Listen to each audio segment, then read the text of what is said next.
On the courts, to the fields, and to the track, female athletes are leaving their lasting impact on sports. And here at St. Mary's College, they're striving to do just that. With referee shortages making headlines nationwide, programs like here at South Bend schools are stepping in, blowing the whistle, teaching their students to be game changers both on and off the field.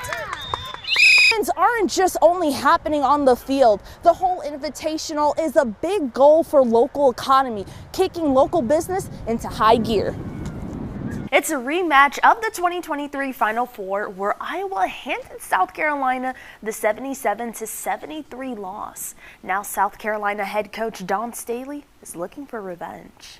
These two Wolverine Conference teams are facing off once again in what promises to be an electric rematch, all for that district title here tonight. Niles won the first encounter back in Week 7, edging out Edwardsburg thanks to their defensive efforts. And the Vikings are coming off a very impressive win last week where they defeated Paw Paw 42-14. Finished the regular season with an impressive 11-1 record. After a home loss to Northern Illinois back in early September, the Irish bounced back to win 10 straight games. This marks Notre Dame's third appearance in the college football playoffs, having previously qualified in 2018 and 2020. Both appearances ended in semifinal losses. This will mark the 30th time both schools meet, with the Irish leading the series with a 23-5-1 overall record.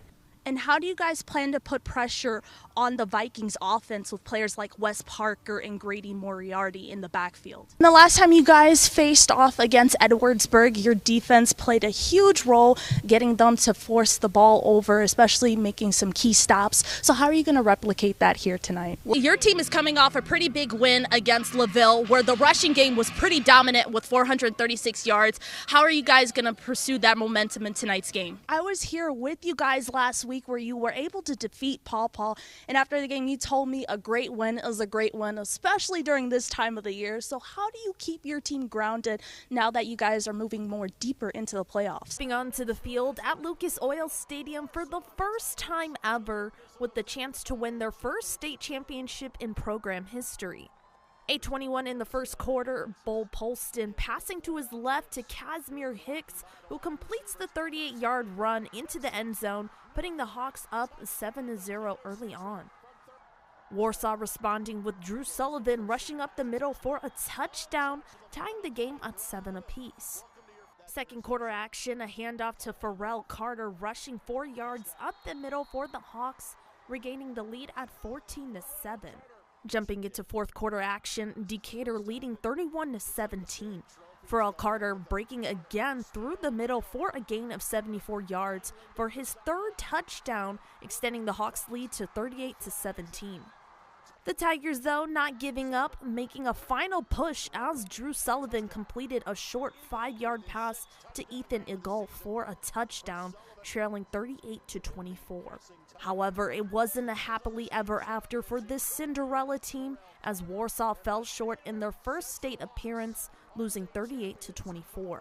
While this change won't take effect until the 2024-2025 season, coaches and athletes are already expressing their anticipation to compete on a larger stage. At their annual meeting, the board of directors for the IHSAA officially gave the green light to both girls wrestling and boys volleyball as official sports.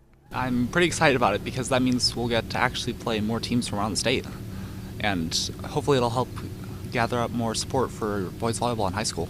Calling them emerging sports, the board highlighted a significant spike in participation over the past 2 years, including right here in South Bend. It's the inaugural season for boys volleyball at Riley High School, representing just one over 100 high school boys volleyball teams emerging statewide.